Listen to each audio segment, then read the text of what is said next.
Hi, Dr. Ben. Welcome to the show. What a pleasure it is to have you here. I've been so excited to meet you and to talk to you. I feel the same way from one podcaster to another, and just person of faith, and the subjects that you speak on is I'm happy to talk to people, but it's just extra special when it's people that that you're aligned with, and it's going to be an interesting conversation. So no, thank you for having me. Excited to be here. It's really a pleasure, and I agree. It's definitely an even greater level of amazing when you're aligned in so many different aspects. So before we get into yes, a very interesting and I think really fun conversation, why don't you give us a little bit of a background on you? What got you into chiropractic care? Why are you so passionate? Sort of the start of the podcast, and why you have just really been so passionate about the message in general, like your message.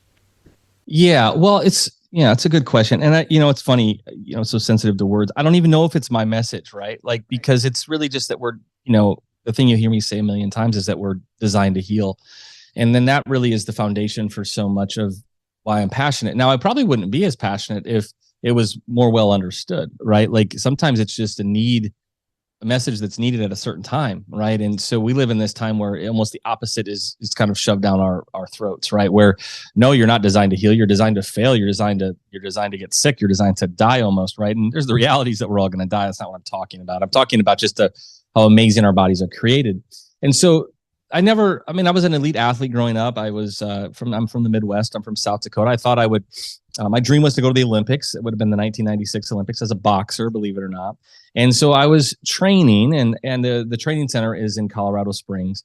And I'm out there, and I start getting sick. And I didn't grow up in some sort of like holistic, commune or something. It was just kind of your typical American, get sick, go to the doctor. And so I'm doing that, and I call my mom. What do I do? Go to the doctor. And long story short, I went in, and they, I was having all these digestive issues, and they put a camera down my, upper GI and a lower GI. And I remember when I woke up, they were showing me pictures, and it was just like these black. I still remember they looked like tar, like these dark black scabs and bleeding ulcers in my digestive system. They called them precancerous lesions. I had so many, they stopped counting. I said, what do I do? They said, take these medications. I said, for how long? They said, forever. I'm fast forwarding the story, but you take these medications, and your listeners would understand this. I just don't think people really realize how common this is, and just how it's just become so ingrained in our culture. We don't really think about the seriousness of this. So I took the medications. They shut down my digestive system. I went from 165 pounds to 245 pounds. You don't know much about boxing. There's weight classes. I was a light heavyweight, not a super heavyweight. And so I got kicked out of the program. I went back to South Dakota, and forgive me, but it was, the way to describe it, I was sick, fat, and depressed, right? I left kind of the hometown hero. I come back this, it's like where you could feel like people whispering about you in the grocery store, right? Like, what happened to Ben? Like what's wrong with him, And I didn't know what was wrong with me. I thought I was doing the right thing. I'd go back in every 6 months, and I'd get my scans redone, and my lesions were either getting worse or staying the same. Nothing was getting better. Now I'm having all the side effects. It's the typical story, right? My skin is breaking out. I'm still having the symptoms. Matter of fact, if I don't take the medications, they're like raging. It's like worse than it's ever been when I don't medicate it. And so then, long story short, I met a chiropractor, and it was the first person that ever sat me down, and somebody told me to go to a chiropractor, and I wasn't anti, but I really didn't know what they were going to do to help me. Like, I saw the real doctors, you know what I mean, right? And what are they gonna? Yeah, right. What are they gonna do for me? But I wasn't anti. I wanted help, so I went in, and it was the first doctor that did something that changed my life. He sat me down, and he explained to me pretty simple things. He, said a sentence that changed my life. He said, Ben, I don't think that your body just forgot how to digest food when you were 19, right? I don't think that you have a deficiency in pills. There's obviously a cause to the problem. Let's see if we can figure it out. So we did some simple tests, found out I had pressure in the area of my spine that controls my digestive system. This isn't always how this happens, but this is what happened to me. I struggled like that for 3.5 years. When he gave me this adjustment, within 1 week, I got off my medications. I lost 67 pounds in 4 months. I went back in and got my scans redone. My lesions were completely healed. It's amazing, but it's not a miracle. The body's designed to heal. This then for me changed my life. One of the medications I was on is now it's taken off the market, estimated to kill 33,000 people a year. And so I may not be to be a dad, to be a husband, to be a doctor, whatever. And And so I decided to become a chiropractor. And then the last thing, just to kind of close this loop, that happened was in chiropractic school. So I knew I wanted to help people, right? Like it was one of those, Vanessa, it was one of those where like I wanted them to, like, for those people that were experiencing what I experienced, I wanted them to know there was another way. It was this real simple, like, hey, it really helped me. It will probably help you. If I didn't know it, you probably don't know it. But I didn't have a full understanding really of I would say, healing, and really the capacity of healing. So in chiropractic school, or any really that training, you work on, cadavers, like you do human dissection. And so right away, like it's like one of the first things you start, because it takes a long time. It takes like a year and a half to do it. And so I've always was like uncomfortable with that. Like I don't think anybody does, but I didn't like enjoy being around dead bodies. Like, it's kind of a morbid place to be. And when we opened up the body, so it's these people that donate their bodies to science, and there's like 12, bodies in this room, and you work on them, and you take them from like just, totally normal like body to like a full dissection. And when we opened up the chest cavity, and I saw the heart sitting up next to the, the lungs, and up against the diaphragm, and all the nerves and the vessels and the, muscles and ligaments and tendons and organs, it just honestly, it overwhelmed me. It was, I get choked up talking about it every time I talk about it, because I just knew in that moment, like, first of all, like, this isn't an accident. Like this, we're created. Like this is a big deal. Like it's a big deal to understand that. And then we're created intelligently. We're created divinely. And I also knew that my job wasn't to figure it out. Like my job wasn't to like, the created is never going to be smarter than the creator. And so our job is to work with it. My job as doctor was more, one of my favorite definitions is teacher, right? Like to teach, like to help you understand that it is designed to heal. And then what does that look like, right? How do we steward that? How do we support that? How do we work with that? And so that changed my life. And I've really just spent the last, 20 plus years, 20,000 patients later, doing that. The final fun part of that is just God's redemption. I was able to go to the Olympics, but as a doctor. And so I got to go to the 2012 Olympics with USA Wrestling, USA Weightlifting, and USA Judo.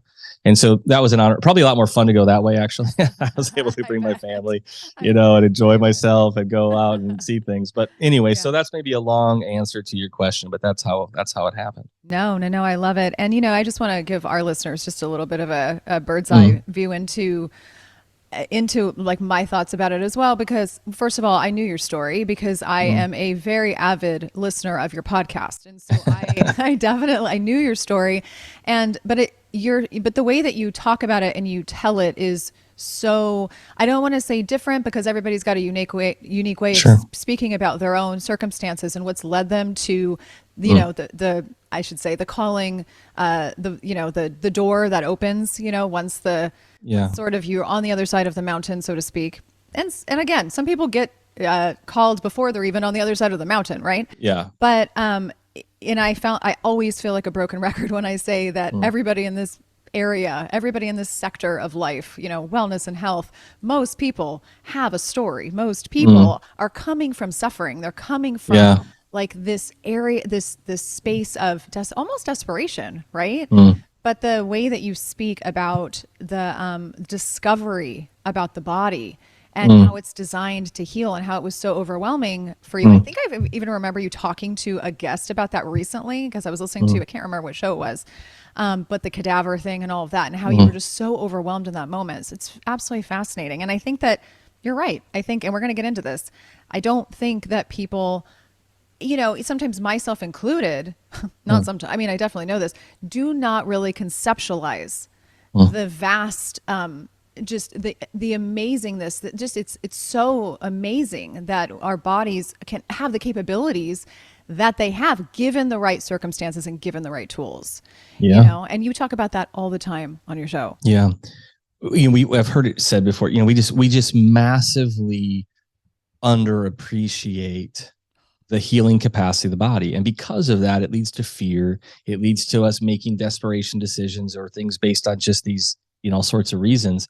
And then that leads to, places we never thought we would be. Right. And so on a very small little note, but we talked a little earlier off air, my son and I went hiking this weekend in Colorado, and we got in a little bit of a situation because it was high elevation. We live at sea level, and it was just overwhelming us. And but was fascinating. I'm sitting there and we're like thinking, we're not going to make it, right? Like we are just desperately hurting. And then there's these people that like are jogging by you, right? And it's and in the moment, even though even though I didn't know if I was going to make it, but in that moment, I'm also fascinated by the capacity of the human body, right? Like they're a human that has put their body in the situations and conditions, and of course, they've acclimated to elevation, but like we're capable, our bodies are capable of far more healing than people believe. And that's been propagated by, media and fear and pharma and all the players in the game. And honestly, we can blame them, and I'm okay with blaming for a while. Like I'm part of that, I'm happy to point out some of the errors of their ways. Yeah. But at the end of the day, once you wake up, but then the blame game is over. So then after you wake up, it becomes more like, hey, I know this to be true. So am I stewarding it well? I don't mean that legalistically. I don't mean, there's this universal grace that God has for us, meaning, he beats the hearts of the sinner any more than the saint, right? Like this isn't about like, I have to do all these things perfectly or I'm not going to live. No, that's not what I'm talking about. I'm not a legalistic health guy by any means. I think matter of fact, I've seen, even in holistic healthcare, I've seen people turn it into idols, right? They have to do their 867 therapies and their 9 million, supplements and infusions and red light therapies, which are all things I actually do. But like, honestly, like it's not my day is not dependent on how many holistic therapies I've done. Okay. And so because of that, I think that just, it keeps driving me back. Like, listen, not you listen, but just like to myself, like, listen, right? Like we need that appreciation, or subtly or not so subtly, we find ourselves going like, oh my gosh, right? How is this? I've had the sniffles for 3 days and I think I'm going to die. And I'm, here I am standing at a pharmacy. Like what happened to me? You know what I mean? Right. So anyway, yeah. No. I love, I just feel like there's absolutely no coincidence and no mistake. And I was telling you off air that I had quite a week, but didn't really get into it. But, part of my week has been, and I'm not going to take up too much more time or too much time talking about it, but nursing one of my sweet dogs, and who suddenly had like onset glaucoma in one eye, and it was extremely painful. But through this experience so far, and what I have been walking through in the last, say, 10 to 11 days, God has been so loud with me in terms of perspective. And here I am, I talk about health. I talk about modalities. I talk about all of this wellness, blah, blah, blah. I've been in this game for 20 something years. Yeah. But his message to me on and every day has been perspective. And as a perspective, you pull back her ability to heal. You're underestimating what can happen with her body, and also what I can do for her. So you're so quick. You've been so quick to jump, and doctors have their place. Hello. Yeah. I mean, sure. I'm talking to one right now. It's like, everybody has their place, but instead of jumping to every single thing that you could possibly do to quote unquote heal her, to keep her, from getting whatever the case is. And it's been such a, it's been a stepping stone for me in my own journey, because I'm also on a journey in health, and that's a story for another day. We can talk about that another time, but it's just amazing. And so again, I just feel like what you just said, combined with the fact that we're having this discussion of all weeks, it's just, there's no coincidence at all. Yeah. Amen. Yeah. So I feel like we can go in a million different directions. Just because there's a million things that I feel like I could talk to you about. Again, just being a listener of your show and just all the things that you speak about in terms of, what we've seen in the last 4 years too. You've been really vocal about that. You obviously really vocal about pharmaceutical corruption, all the things. But I think where I want to start is I kind of want to bring attention to the fact that, and I want you to just sort of take it and go wherever you want with it.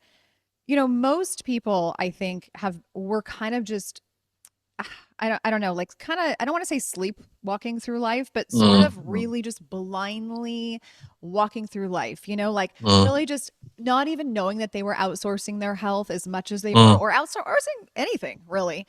Not super aware of the control that they had or have been under. Like they were just they're living their lives without even really knowing that was going on. And then 2020 happened, right? And there's different levels of wake up. There's different levels in terms of where people are. But it seems like a lot of fear took over and a lot of common sense left the building. And so I know you got a lot to say about this. So let's just get into a little bit about what your thoughts are. I know you've got plenty about like Sure. where people have been and like what you see kind of happening now.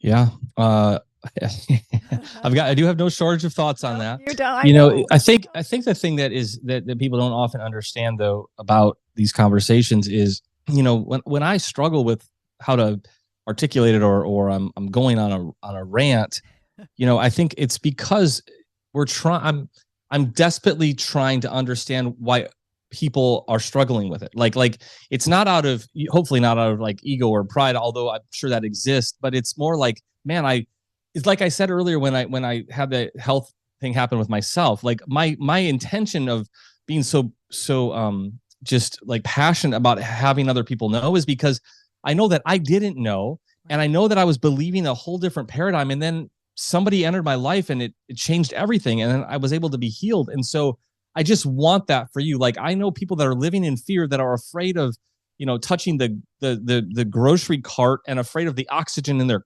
car or on a walk. I mean, I was literally yesterday walking outside with another friend of mine, and we walked past this guy, young, healthy man wearing a mask. And, I'm like, what? And he just came out of a vape store, right? Ironically, right? And I'm just going like, to your point, and I won't put words in your mouth, but I'm just like, what universe am I in? And now people will say, hey, just get over it. Hey, why do you keep talking about this? Again, not because I want to be like an anger monger or cause strife or like to be like frustrated. It's because I'm like contending for truth. Like, I'm contending for you, like even the people that don't realize it, like the person wearing that mask. And I'm not here to shame, but I'm saying, like, you don't even know that I'm actually fighting for you to be free of that fear that they have convinced you to live this lie. Like it's they've hurt you, and you did it willingly, almost, to some degree. Now, there's a story that I heard from one time on an old, it was a podcast, I suppose, and it was a story of and I'll paraphrase, but a man from America was doing like some sort of missionary work or something in a persecuted nation, and he's over there, and he ends up meeting his wife, and she comes to faith, and they decide to move back to America, right? So she had come from this like really persecuted nation, and she's in new relationship in her faith, and she comes to America, and she was here for like 6 months, and she's like, I can't do this, I can't live here. And he was kind of confused, and she's like, this is the term that she used, but it made me think of it when you asked kind of what's been happening. And she said, it's like you're under a satanic lullaby here. She said, it's like you think everything's okay. You go to your church, you sing some songs, you walk out and you think everything's fine, but like, it's not fine. Like, you guys are like, she was, and I'm kind of adding some verbiage, but the word satanic lullaby just came to me because it's like this perception of comfort, right? We live in, America, and these quote, prosperous times, or what have you. Yet, right, we don't even realize like we're being led to the slaughter. Now, I know these are extreme words to use, and I don't mind using them because I believe that they're real. And so she ended up moving back. They moved back to the country that they were from, or that she was from, because she's like, I need to, if what I know is true, then I need to live in a place that I can, fight that fight. Matter of fact, we were talking about that a little bit earlier, even where you live, right? Just like, like you feel called to be where you are, right? And praise God, you're there, right? Doing that. And so, but then what I saw happen is, a lot of people just never ask these questions. I used to, and you've been in wellness for a long time. I used to think like, man, I think we're making progress, like pre-2020, right? I'm like, people are like into wellness. People are like asking me questions about that. Like, doing chiropractic for a long time. So I was like, I'm not even like a quack anymore. Like people actually like want to see me when I say I'm a chiropractor. They don't like leave the room. And, which doesn't really bother me, but it was still kind of funny. And then all of a sudden, it's like we went backwards. Like, people went like from wanting to build resilience to like just full-blown germophobia fear again, right? Like washing their, all the crazy stuff, washing their groceries and their mail, and changing their clothes in their living room, and, not coming over for Christmases, and all the stuff, all the horrible stuff. And, part of the reason I'm so outspoken about this is because people say, oh, well, we didn't know. And I'm just going to sound a little egotistical. No, I knew. Like, and that's not because I'm so smart, because I kept my thinking cap on, right? Like I wasn't mesmerized and propagandized. And I knew before this that the agencies and the FDAs and the CDCs and the big pharma, and our big government things, like I knew that they were not out to protect me. I knew that healthcare was a sham for the most part. I knew that it was a profit-driven industry, not about people. I've done it long enough. I was part of it, meaning that it was hurting me, right? And so I was not that I was some anti-medicine, anti-vaccine guy per se. I don't mind those titles. You can call me that if you want to. I'd rather say that I'm pro-health, pro-healing, pro-truth. And it just so happens to be those things don't necessarily align. But like those words don't, sticks and stones, may make my bones, but words will never hurt me. Like I don't really care what you think about me. And I don't mean that to sound jerky. Okay. I just mean like if I was afraid of that, then then here's the thing. This goes two ways. Like, listen, I understand that I'm a strong cup of coffee. And, I've listened to a lot of your episodes and I love your show. And you're so, this is so nice. You're like so sweet and genuine and kind. Like I listen to you. I'm like, oh man, I don't even know if she really knows what she's getting into here. No, having me on this, having you on the show. I don't want to offend your listeners. No. And I'll have to have you on my show so they could get some fresh air from you. But the point is like, I feel more like this, like what if I don't say anything, right? There's two ways this thing goes. Like, so I have more, and when I practiced early, when I got out and I opened my office, I actually struggled quite a bit because I was definitely operating out of that. What do people think about me, right? Like, what are they going to think about me? I went back to my hometown where I practiced. And so these are the, people that change your diapers, right? And, now you're this, outspoken. And so I actually, for many years, for like 3 years, I stayed quiet. I didn't really speak out. I just kind of like did my thing. And I learned a lot of lessons in that time because the way I look at it now is that I actually, it's going to sound a little bit like, but you can hurt people by doing things to them, but you can hurt people by not doing things, right? Lies of omission, lies of commission. And it works both ways. I mean, in medical malpractice, you can get in trouble for doing something you shouldn't have, and you get in trouble for, missing something, right? So like there's a responsibility on both of those ends. So I say that because people are not used to maybe people speaking out as much because especially these times, right? You're seen as like you're whatever. Well, they use all sorts of crazy words now, right? But like it's like you're a bad human for telling the truth. And then they just want you to quote get over it or hey, we didn't know any better. But I said, no, you did know better. You do know better. You do know better, right? We basic sciences, we knew better. Like masks don't stop viruses. We know this. This is not new. This is not new science, right? Like they may not have told you that on the news station that you were watching, right? And when they started doing, I've got children, when they started doing the things that they were doing to children and, the way they were treating children and essentially making these kids be, like they're, going to kill their grandparents because they give them a hug. I haven't seen my stepfather hasn't allowed us in his house for 4 years. My kids haven't seen him because we would not get jabbed. And so, when you like, you're in this moment where you're like, you're trying to explain to your kids why grandpa doesn't want to see them, because he thinks that, you not being jabbed, you're going to kill them.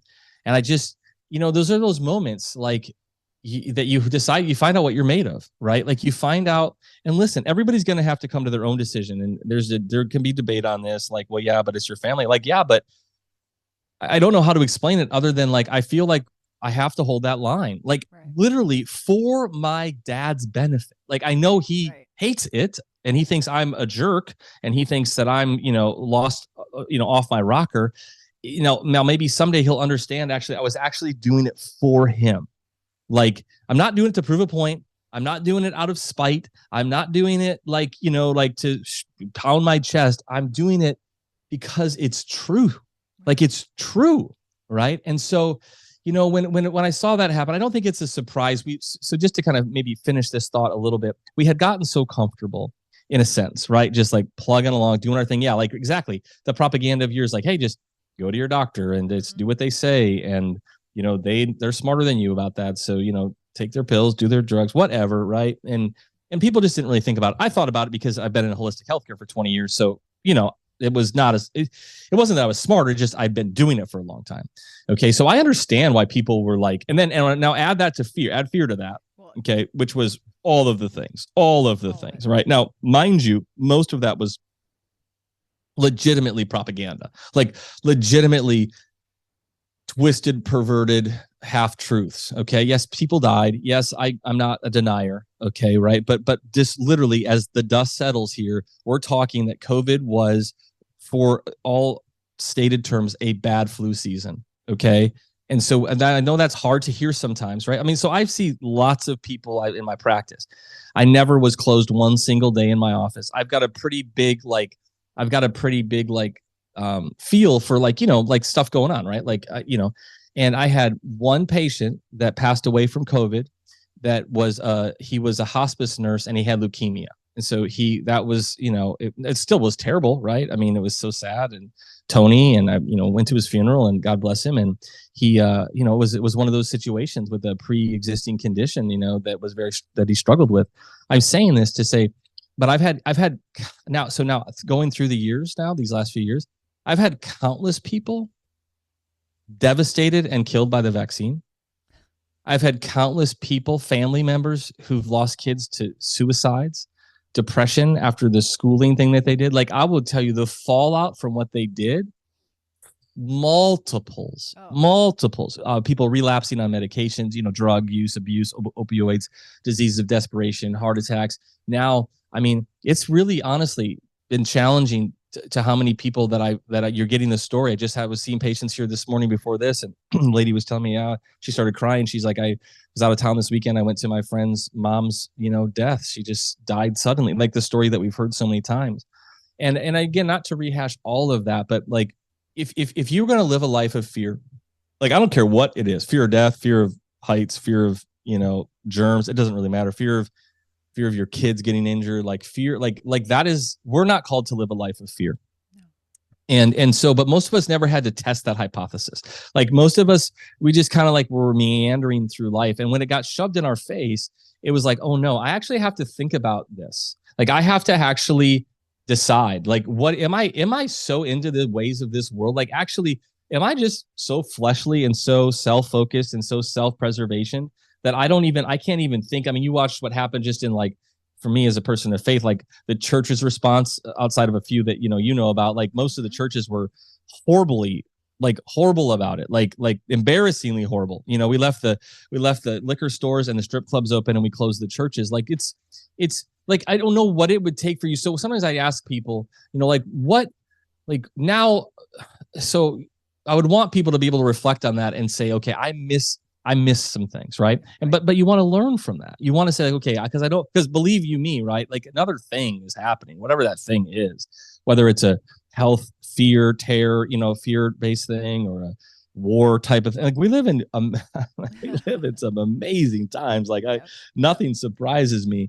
But instead of being like, man, I hope they have like a pill, potion, lotion, or jab for that, I would just say, like, what are you doing to stay strong in your own, I don't know the best word for that, but just your convictions or your understanding, or sometimes you have to play out the worst case scenario, right? Like, what if, what if, you don't heal, whatever, those types of things. So I know I'm kind of all over the place there, Vanessa, but hopefully there's some stuff in there. No, there's some stuff. And in fact, as I'm sitting here listening to you, which of course I'm just very keen on your views and the way that you speak. And I was hoping that it would just, I just want you to talk as you talk. And there's just so many things that I was thinking, oh my gosh, yeah, save this so I can mention it. I think the first thing I want to say is that, obviously, and I say this a lot on this show, and I say this a lot on social media because I'm fairly active, especially on Instagram. Fear is like the overarching theme, and it really has pointed to the truth of the fact that it is absolutely the strongest weapon there is. There's no because it's apathy, right? It's apathy, but it's also fear. Because I think that a lot of people were just apathetic. Yeah. They were just like, like I said, cruising through life. I don't really want to have to deal with things. I don't really, let me just go to work and let me just come home, and then I'll just eat whatever food I'm eating, and then get in front of the TV, and then I'll just hang out and they'll do the same thing. And like, I don't really want to be bothered with having to make choices outside of the small little box that I'm living in, right? Because that's comfortable for me, and I don't want to be uncomfortable. So that's just where I want to live, right? Yeah, totally. And then when fear, when something jolts that reality that you're living in, and you're faced with these things that are going on around, you're faced with a choice, and people are being like very jolted by the fact that like their illusion or reality in which they've been living in is in jeopardy of being shattered. And so, because they're like, wait, now what? You mean it's like when people are starting to speak up, say, for example, people don't want to your point, people don't and have not wanted to hear the truth. Mm. Yes, you're not, Mm. like you said, you're not denying the fact Yeah. that people died. You're not denying the fact that people were suffering, etc. But like it was full of half truths. And there's a lot more that meets the eye. And people were so stunned by people who Mm. were saying, wait, everything you see is not necessarily true. They don't want Yeah. to be faced with that because then they're going to have to be faced with, oh, does this mean that I need to change my viewpoint on life? Does this mean I have to Mm. change my viewpoint on the body? Does this mean I have to change my Yeah. that's uncomfortable, right? It's uncomfortable. I Yeah. don't want to have to go down that road because I was fine. I was fine in my Mm. little box and my little house and my whatever. And again, I'm not saying Yeah. this to judge people. I'm just saying it Yeah. because it's true, you know? What's that saying? Hard times make strong men. It could be strong, right? And then Yes. strong men make good times. Good times make weak men, right? Yes. Weak men make, and that's this cycle that we've lived in. Like I can understand how it happens. Like, again, to use this just the silly metaphor of me being on that hike, right? Like, Yeah. like when you're not acclimated to tough times and you now find yourself in them, you want to quit, Right. right? Like you want, like there's usually we want to go back, and again, I'm just because I've just it's recent, or like you're thinking about with your pup, with your dog, right? Like it's the space you're in right now, so you're thinking about things, and Right. God can Right. speak to you through that. The thing that really drove me, and I talk about this a fair amount, is I was there with my son, right? And so that makes it matter more, right? That's what made me, Yes. and I'm going a little extreme here, but like most of what I do now is for my kids, right? Like the world that I hope that they get a chance to live in, right? I'm 45, like do my thing. Like I don't know how much time God has left for me, like hopefully a while, but like it's that's not my motivating factor, right? And so, or me, it's not my motivating factor. Right. And so when to your point, I think it's so critical, Vanessa. Like when we have this baseline of comfort that we've decided is like what we deserve or what we're entitled to or what it ought to be, or by golly, this is what and then when that gets rattled even a little bit, like we're like little 3-year-olds having a tantrum, right? Like Right. my internet's not fast enough, you know what I mean? Like Netflix is slow, my new episode's not out, right? Like my food didn't get delivered fast enough. Like we've become such this like kind of, I don't want to just like you said, like badger, but like it's important that we reflect on this. Like, so when I'm climbing that mountain, I'm going like, wow. And somebody else is running by me. I'm saying, wow.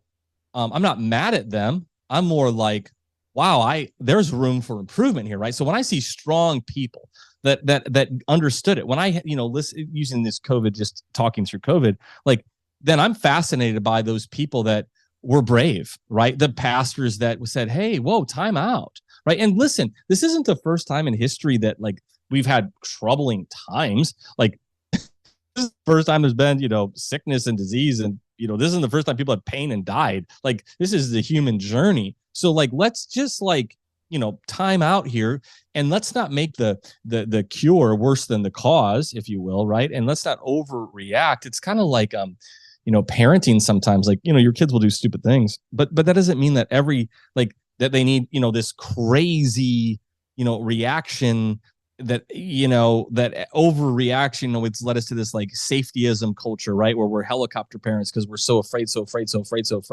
And again, I'm not suggesting not caring for your kids. If anything, I probably am more of a overbearing parent than I even should be, right? Because but when you wake up to that, it does hurt you a little bit, right? Because you gotta, that whole idea of cognitive dissonance, like you're in order to let go of something, you're admitting that you were wrong, and none of us like to do that, right? And so that being said, though, but so I guess for the listeners to maybe try to put this in a box for them a little bit, or wheelbarrow, is like, or apply it, is like, as you do reflect on your life, right? You might have gotten this COVID thing, right? Like you might have kind of woken up to this, but I assure you, there's other areas in your life that you probably have this fear. Okay, right? So you might be like, oh, hey, COVID's stupid, I'm not afraid of that, like, or whatever. But you're still living in fear of breast cancer, or you're still living in fear of, your marriage, or your money, or your, I don't know, it doesn't matter. It could be your kids' safety, right? All these things. So it's likely true that it's showing up in other areas. So I would still have you look at your life and say, man, what am I what am I doing?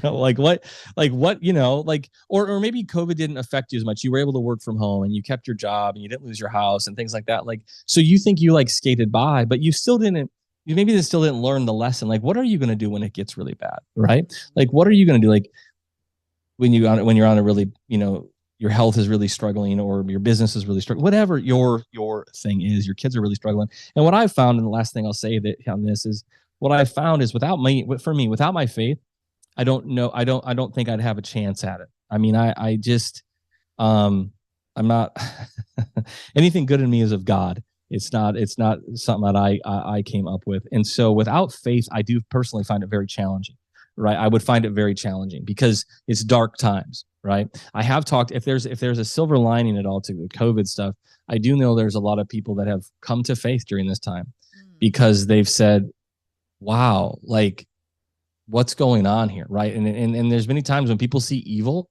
then they realize there must be the opposite of that, right? There must be good, and what is that? And who is that, right? And so, I do know it's led to a lot of those conversations, not for everybody, but for some people. So No, I love it. Amen. And it's funny. You said so many things that I had actually jotted down. Like you're ahead of me in the best way because, you were talking about like people just coming to terms with like looking at their life, right? Like looking at their life and sort of again, there comes the term perspective. Like what other areas and like what have I necessarily been not right about, right? And I distinctly remember you saying this on a recent show or maybe just a show. I don't remember which one it was.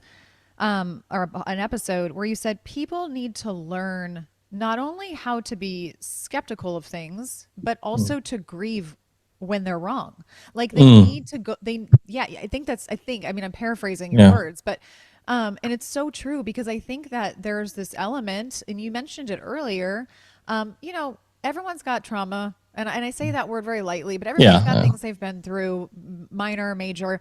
Everybody's got stuff. But I think people's experiences and personal experiences, they really shape and mold, obviously, their lens. And so sometimes their perspectives are skewed, right? And it's definitely very, very difficult to take a look, to step outside of the reality in which they've been living in and go, wow, maybe I actually have had a skewed perspective. Like maybe my family is not out to kill me. Maybe my, when I say that in the, like, in terms of like the jab situation, or, maybe I have been looking at health in a way that was not, ideal for my mental and emotional and physical circumstances. It's hard for, I guess, a human being in general to like really humble themselves and to be like, you know what, I don't necessarily know that I've gotten it all right. And also parallel that to faith, because I think when you start walking in faith or when you are walking in faith, that humility and that ability to sort of like open up to that is, it becomes easier. Wouldn't you say? Yeah, well, there's some good stuff.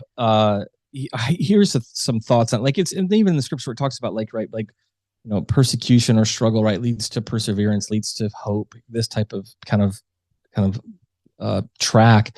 I think what's happened is and as we get a little older, right, you look back and you say to yourself like okay like I've seen, for example, something that came to mind was like work ethic used to be seen like as a good quality, right? Like people like I'm from the Midwest. It was like, you've got that, they call it the Midwestern work ethic, right? Like kind of work hard. And I feel like I've seen a time now where like almost like it's work is seen as like bad, right? Like it's this like, oh my God, I'm a owner and I have a business. I employ people, right? And I've got a great staff, but I've done a lot of interviews over the years and having my daughter has a job now and she's 17. And so hearing her like perspective of right like people don't want to, and I'm generalizing here, but like just you're seeing the change happen. It used to be from like I want to work hard, I want to be a good employee or a good boss or whatever your role is, and I want to serve. Now it's almost like, oh no, like I want to work from home, I want my slippers on, I don't you should pay me more, my benefits need to be better, I need a raise after this and this and that. And you're just seeing kind of this erosion of what I would just say are just principles, right? Like we're up is down, left is right, 1 + 1 is 3. And so because of that, like, and there's some things to learn here. Listen, I'm not talking about workaholic and I'm not talking about, Of course. unfair working. No. I'm just talking in general. We are designed to work. We're designed to give, to serve, to be part of something, to be productive. Our lives are not about being on the beach with a margarita 24 hours a day, right? Like we really are here to like be part of this thing together. But it's become, I have a teacher, a patient of mine, and she said, and I think it's 8th grade, maybe 7th grade. And the last project they did, or what little assignment was, she's had them all write what they wanted to be like when they grew up. Right. And she said, Ben, like, I can't even believe I'm going to tell you what I'm going to tell you, but every single student wrote, I want to be an influencer. Oh. Every single one of them. Every single one of them. That doesn't. Yeah, like not even like the occasional like baseball player anymore, astronaut, like fireman, something. And so there is something that's changed. And so when you were talking about this, it just made me think like we don't want to think about these uncomfortable things. And I it's like we need to flip the script. Like these hard things we go on. Now, I'm not saying go look for them. Okay. Right. However, we also are not such to run from them, right? Like there is so much learning that goes on, and not to get too cliche, right? But these, the pain leads to purpose. But even scripturally, this is so much of the story, right? There's not a resurrection without the death. There's not redemption, without the fall. And so we need to see this in our lives, or our natural tendency will be to run from it, right? And then now complain about it and feel justified. That's what I wrote down. The thing that I think has changed is we feel so justified in it now, right? Like it's almost seen now as like what's the word? But like a positive attribute. Like if you're like, to not work, to be, to not, to live in your parents' house till you're 40 years old. Like, it's a lot here, but it's a weird how we've transitioned where it's not seen like, yeah, I want to be strong. I want to be capable. I want to be able to give and serve. It's more this selfish, focus. And I'm not talking just like young people. I mean, like I see this all over. I see this in, every age group. And so I think we have to look at our perspective on life and say, hey, how am I looking at this? Because even with COVID, if I'm going to look at like, it's not fair and it's not stupid, it's so stupid. And it shouldn't, I'm like, listen, some of those things are true, but like, I need to be part of the solution as well. Like I got to get up every day, whether it's this podcast or my own, or seeing my patients or serving my family, is like, am I a productive member of society, right? Am I not just a parasite, not just a complainer, not just a person that just, points out the bad, but like look at your life and ask you, like, are you living that life that, I don't know, it's an oversimplification, but just a life of purpose, right? God is, in our office, that's one of our just beliefs is that there, everybody has a divine purpose, right? And everybody, matters. And that doesn't mean like, and that we all have different, Matthew 6, like seek ye first the kingdom, all else will be added. Like God decides our all else, right? We're to seek, and he'll decide my all else is different than your all else. And that's okay. Right. And, some of us are going to live long lives, and some of us are not going to live as long and have kids and no kids and all those things. Like I'm like, the minute you can, that old saying, it's amazing what can get done when you don't care who gets the credit, kind of a saying, right? Mm-hmm. Like it's the same thing with our lives. Like it's amazing what can get done when you just surrender, when you just are not living in fear anymore, right? When you're okay. Like it's like when during the COVID times, and they were like, oh, they're going to shut you down, they're going to take away this, you can't practice, everybody's got to wear a mask, and I didn't do any of it. I didn't participate in any of it. And I was like, well, if that's how I go down, like if that's what, like I'm okay with that. Like I'm okay with that. Like I've counted those costs. I'm not saying I'm looking forward to it. I'm not saying I want it, but I'm also know my principles, right? Then I have lines that I will live by. And to your point, a lot of people have never evaluated their life based on that. They don't have principles that they live by. They look around at the world to tell them what's popular of the day, what's the trend of the day, what's the belief of the day, what's the morals of the day, and that's how they live their life. And then they virtue signal around there, and we wear masks today. Okay, I'll wear my mask. Or I'm just doing it to make you feel comfortable. Like this is insanity. This is the same stuff that has that we've seen historically led to very, very, very bad places. Okay, and so you don't want to just go along with and people even talk about like, oh, in Romans and stuff, it says, oh, fall under the authority of the governments and stuff. It says, yeah, it does. But it also says something else right there, which is if those things are sinful or immoral, you are to resist them. Like, so this isn't like this. People pervert things all the time. Like we're called to be, and we've gotten so, wimpy in a sense where we can't even handle these conversations. Like, listen, like I'm okay. People disagree with me. Like totally. Like I don't know if you've ever done the Enneagram stuff. Do you know what I mean? Like right. So I'm an 8. Okay. Which is surprise me. yeah. Yeah. So I'm a challenger.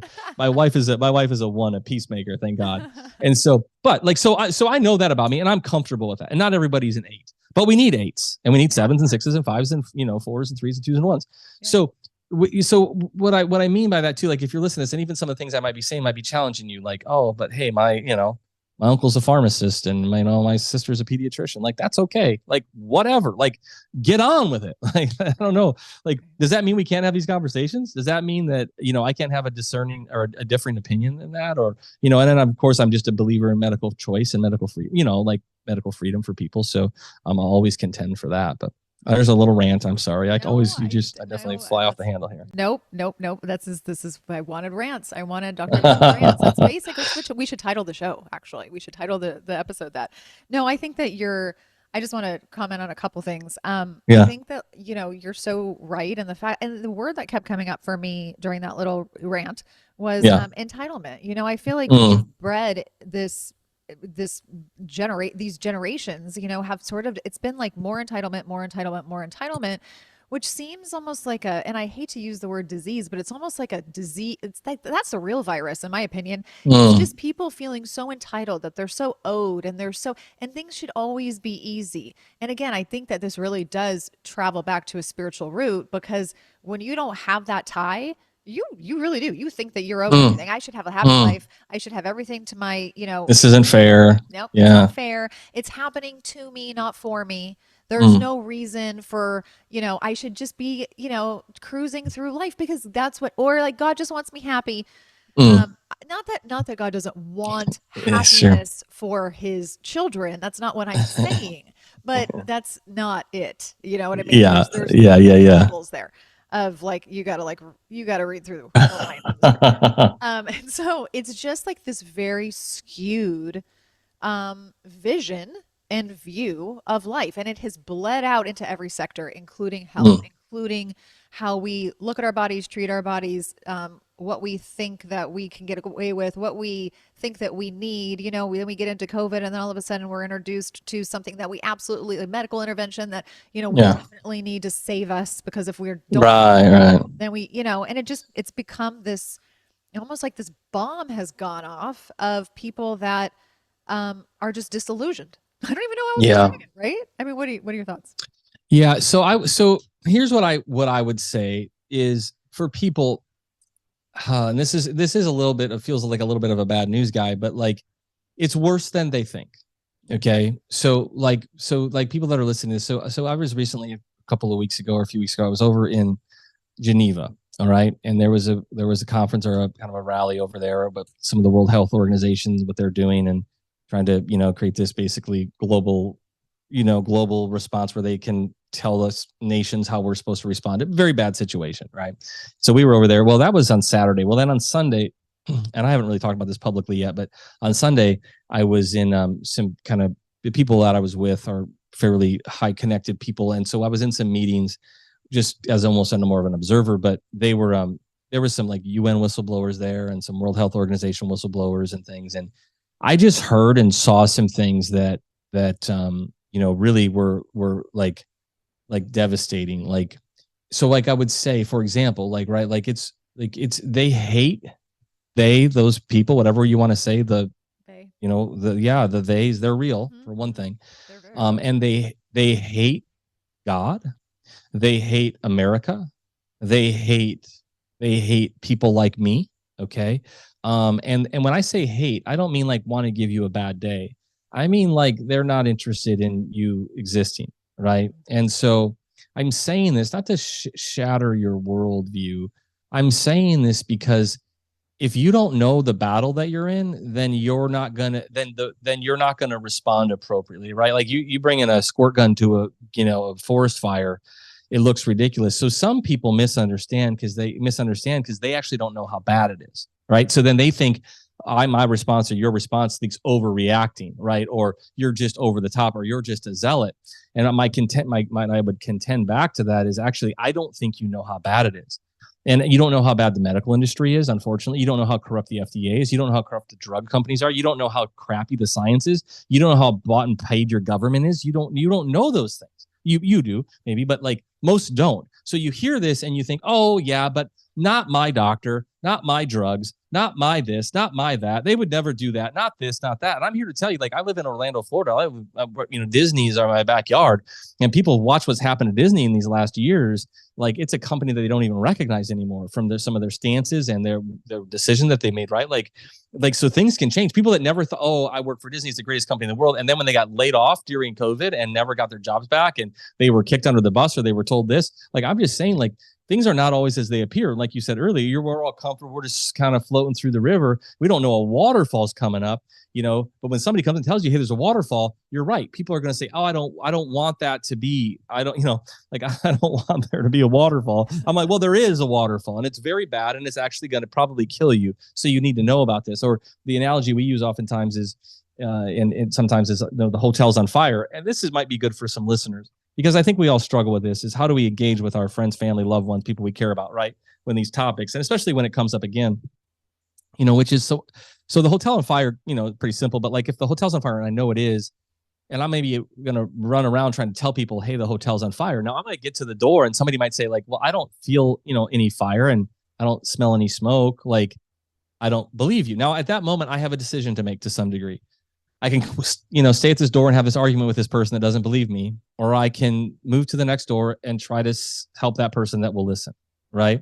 So there is a reality, even in the scriptures, right? Jesus wasn't a healer in his own town, right? There is some reality to this where, friends and family are not going to listen to us, right? Or they don't want to listen to us, or they don't care, or they're just so zoned out. They're so just like stuck that you're not going to get there with them. And so I tell people, and this is for myself, I've had to probably mature in this area. And I would say have discernment with it through the Holy Spirit, like who those people are and who those aren't, right? I am not telling you to just leave your family behind, that kind of stuff. I simply mean, like, at some point they may not want to hear it, and there may be nothing you can say. I would say pray for them, of course, and I'm not saying that to be cliche or halfway. I think it's very powerful. I just mean like it can kill you. So I've had to just say, you know what? I don't know who I'm here for, right? Than my immediate family, and then the patients that God allows me to see, and people like you that I get to meet and share this with, it will touch those ears that it's meant to touch, right? And just like the doctor that sat me down, that's why I'm eternally hopeful, right? Because that doctor that sat me down when I was 21 years old and said, Ben, you're designed to heal, right? Like, it changed my life. Like, I knew it when he said it. I was like, how did I not know? Like, yes. Right? So like, obvious. It's so obvious. How come nobody's told me? Like, yeah. So it's like when somebody tells me, like, like with my patients, like, you don't have to take a jab if you don't want to. You don't have to take that pill if you don't want to. Like, it's like their agency is giving back to them, right? Like, I forgot that I don't have to do whatever the doctor says, including me. Like, me as the doctor, like, you don't have to follow my advice. Like, you're free, but like, find somebody you trust and, cares about it. And you could do that. So for the people that are listening to this, I would just say, some of us, we get stuck. We're almost, I don't love the word trauma either, but like, right, we're almost traumatized on the other side, right? Like, right. Oh my gosh, I talk about this all the time. I yeah, talk about this all the time. We're like, and so I'm like, but there's a part of us that almost for our sake or our side, or whatever that means, is we have to be like, like we have to move on in a sense, right? Like, we have to like keep doing it, like keep telling the truth, but like, I can't let my mood or my joy or my purpose be dependent on whether or not you accept the truth or not, right? Like I got to speak it in love, truth, and grace, and then I have to move on. Not calloused, not anything, right? And I know my role is as an 8, and as just what God has given me is just, to speak truth and be okay with that, knowing that some people are really going to hate me. I mean, I've gotten death threats. I've gotten, some crazy stuff that's gone on. People that want my license and things like that, but it's okay. Okay. Like, really, like you said earlier, perspective, right? Like, yeah. Compared to what? Like just selfish fear where I'm going to hide out in my little thing and just be like, just protecting my own little life. And like, I've got my kids, I got to look in the eye and say, hey, I did everything I could during these times to fight for the truth. And I just said, well, I just didn't want to get in trouble. So I stayed low key so we could have a boat in the house, like I'm not going to be able to do that or say that to them, No, No, I absolutely, oh my gosh, there's so many places. And also you actually answered the question that I was going to ask you as we sort of tie up here, which was, you know, how to, like, what would you say to people who are really trying to navigate this moving forward? Because Mm, this is far from done, right? Like we're far right. from done in terms of like what we're going to see. But I first just, you know, I want to, first of all, just say I agree wholeheartedly with every single thing that you said. And it's funny because I had a conversation really quickly with a neighbor yesterday, a good friend Yeah. who's also a neighbor, and we were talking about this subject a little bit. And I was actually telling her that you were coming on the podcast. And, you know, she definitely has a lot of the same views. And I looked at her and I said, you know, what's funny is that as much as like I've been in this game a long time. I've seen a lot of things. I've Mm, personally seen a lot of things. A lot of my guests have. I don't think that even we who mm, know could actually conceptualize how bad it really is. Because to your yeah. point about like what you were talking about in Geneva and like the things that you were seeing as an observer and like Yeah. people do not really, and I feel like that's what scares them the most is like, oh my gosh, I've put my trust in the fact that I'm just going to be taken care of. Yeah. And that's not true at all. And what does that mean for me? And who am I going to be able to lean Yeah. on? Because we're so used to outsourcing everything. And then that Oh, means I'm stuck. Like I'm alone all of a sudden. Well, first of all, you're mm, not alone, right? Which is a right. whole nother podcast. But it's just so it's just Well, it's kind of gross actually to think about how bad it yeah. really And is. the only reason I say that, the only reason to your point, and I'm with you. The only reason I say you've got to it's like this, and you know, I'm not here to preach, but it's like, you know, the reason that God's grace is so amazing, you have to actually somewhat understand how horrible sin is to Him, Right. Right. and then you see how amazing it is, right? Like the weight of sin, the weight and the wages of sin is what makes grace amazing and forgiveness amazing. Okay. So you really won't appreciate what we're fighting for and what we're contending for. And so, like, the purpose that I feel I have and the purpose that you have, like, it comes from partly knowing how bad it is. And Right. then also knowing how good it is when you see it for what it is, right? And then you can just, I don't walk around all day looking for devils. I don't walk around No. like, you know, try like, but they're real, right? And and if I find something I got to deal with, I'm going to deal with it, right? But Right. so I'm not walking around. I have days, you know, I'm sure I Yeah. have tough days, right? Yeah. Like we all do, but like I'm honestly like a very like happy guy. Like I'm a joyful guy. Like I love life. I love people, even though I know how bad it is, Right. right? Like even though I know that, you know, we're in those times. And so I say that for the listeners to say, like, so it isn't, I'm not saying you, like, hey, you got to go see these dark, horrible things so you can be depressed for your life. I'm saying it makes you understand the goodness of God. It makes you it makes you ask yourself some super important questions, like, what is this all about?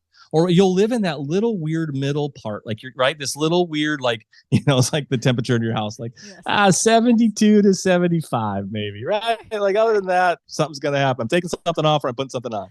But so for people that are listening, it's like I'm telling you that because I know, like, so sometimes even when patients in my office are like, man, why are you just like ripping on medicine, like, you know, or whatever, right? And I'm like, I have to do that to wake you up to it, or you will not think it's that bad. And because you don't think it's that bad, you'll go that route unknowingly. Right. So I'd rather have you just have fully informed consent. I'd rather, you know, like, hey, by the way, this, whatever, the jab's not studied, it could cause long-term effects. And then you can decide if you think that's worth it for you, right? Don't tell me it's 100% safe and effective. Don't mandate it. Don't tell me that I'm a bad person if I don't take it. None of that stuff, right? Don't tell me that I need this drug and if I don't take this drug, I'm going to die. That's not true, right? People can decide to have drugs or not have drugs, or have surgeries, not have surgeries, you know, but we don't like, we only want to know the one side, right? That's why we just want to go to the church that tells us you're amazing and it's okay and he Yes. loves you, Right. and those are Right. in a sense true. He does love you, Right. right? But there's, like you said, you got to do a reading of the word. There's more to that story.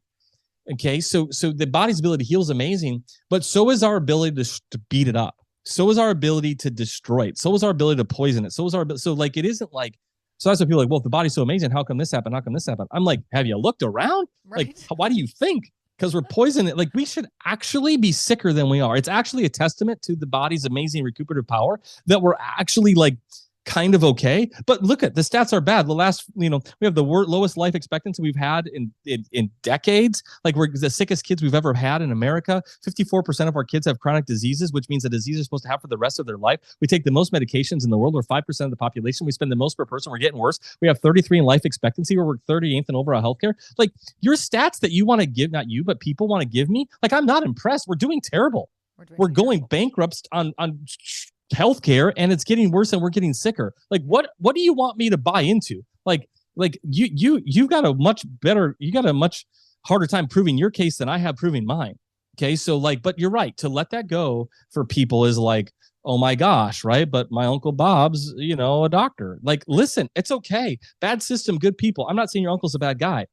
However, I'm also not going to let that be the reason I don't question anything, that I'm not going to say anything, that I'm just going to keep going along. Like, we've seen this in history, where what happens when you just go along, right? And so, I know we have to wind down the show, and I really am excited to have you on my show, because I know that we have a lot more to talk about. I would love to. But these are important conversations, and I know people are like, are we still talking about this? Yeah, we're still talking about it because we haven't really learned it yet. We haven't. Right? Like, we still haven't answered some of these questions in our hearts that we need to answer. We still really haven't drawn a line in the sand. And I don't mean that for like the fight. I mean like your own personal convictions on what this is really about. And it's not about COVID. It's not about bird flu. It's not about blood pressure pills or jabs. It's about, it truly is powers and principalities. It is a battle of good and evil. It is for the minds and the hearts of our people and our children and the generations to come. And if you don't see it like that, then some of this looks like, wow, why are these two crazy people ranting and raving on this podcast? Well, but then once you do see it, you actually realize that we're probably actually being too nice, right? We're actually probably being too like low key, right? Like that actually would be like, you'd actually be like, that's actually what I felt when I was in Geneva. Like, I'm actually like, it's worse than I thought. And I thought it was pretty bad. Okay. And so, for your listeners and for you, I'm honored to be on the show, and don't, in a sense, don't take my word for it. And certainly don't, I always try to warn people, like, don't just try to find your next guru. I'm sure they love you, Vanessa, or if you love me or my show, but like, ultimately there's an ultimate authority, and it's certainly not me, right? There's one physician, and it is not Dr. Ben. All right. And so healing does not come from me, and it doesn't come from people. It comes from above, down, inside out. And so, the great thing is, at least how it relates to you right now, you don't need to find somebody to do that, right? Like, find good doctors, and you bring a lot of them on here and things, and find good resources. But ultimately, this is between you and the person that made you, right? Get that right. Understand your creator, understand his love and grace and mercy in your life, and what he said about his creation, right? And the freedom that is in this. It's Christ, that he set us free. It's for freedom, right? That he set us free. And so we need to understand that. We need to operate in that. We need to walk that out. And it's not easy, but you know what? The other side isn't easy too. Like, so I'm not like, what's the argument? Like, just get on doing the right things for the right reasons. Love God, love people. And the rest of it kind of takes care of itself. Oh my goodness. I don't even know how to follow it up. Like you said, we're going to have a continued conversation, because we are winding down. And I just want to kind of cap it with the fact that standing in conviction and standing for truth is so important, because people might think like there's a cost for that. Well, there can be a cost for that. There is a cost for that, because the world is going to look at you a lot of times a certain way, the same way that they've looked at you, and the same way, believe me, as they've looked at me, because I have had definitely some interesting, things happen in my life in the last 4 years. But what is the cost of not? And I think that's, to your point, and to sort of put a stamp on the envelope and mail it. It's like, what is the cost of not? That is why we're here. That's why we're speaking. That's why Dr. Ben is just so passionate, you guys, about, and like he said earlier, not necessarily his message, but the truth of it all. And, you've pretty much, in like the best sort of very like Cliff Notesy way, I guess, because, we've got to wrap up. You touched on just everything that I wanted to touch on, but I know that there's so much more to talk about. So first of all, it has been more than a blessing to have you. I am so thankful. I am so, so, so thankful to finally be able to speak to you, as I've listened to you for a long time. I don't know if I mentioned this. I don't think I did, but I first heard you on Susie Larson's podcast. And once I heard you on that show, I had this feeling come over me, and I thought to myself, he is going to somehow, I'm going to get in touch with him, and I'm going to talk to him, because I just have to. So I'm going to tell you a little inside baseball about that episode. just, and I don't even know if I should publicly share this, but after we taped that episode, Susie, some of the people on Susie's team, and she had a big thing.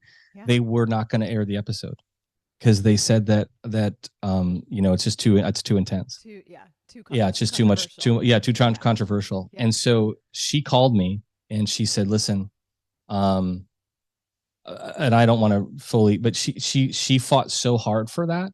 She laid down the line and basically, said, if you don't pay that episode, I'm like, what are we doing here? And so they played it. And I've had so many people like you that have told me that episode was so important for them. And so I was touched. I mean, Susie doesn't owe me anything. Like she didn't have to do that. She didn't have to put her reputation and everything on the line to do that and contend, but there was just something about it. And so I'm thankful that you share that. I'm thankful that you reached out. And it's the body of Christ, right? We all have our different skills and things like that. And I think as we learn more about who we are and who God called us to be, right, and we just walk that out, then God brings you the right people, right? That's just right. Like this. So yeah, it's been an honor to be on your show. Wow, I love that. And yeah, it was such a fantastic episode. And I just thought, wow, in fact, I even had a friend tell me, I think she either listened to that show or she listened to one of your shows, and she writes me back in a text, this is months ago, and she goes, he kind of sounds like you, but like in a male version, because I could be quite intense, right? But I was like, yeah, but he's a lot smarter and he's got a lot more. That's funny. No, it's amazing. So, okay, until we meet again, my friend, where can people find you? Resources that you have, your show. Tell us where we can find more of you. Yeah, so probably the best. I'm not a big social guy. I think my office has achievewellness.clinic is my clinic, and then we're on Instagram with the Design to Heal podcast, and then Achieve Wellness.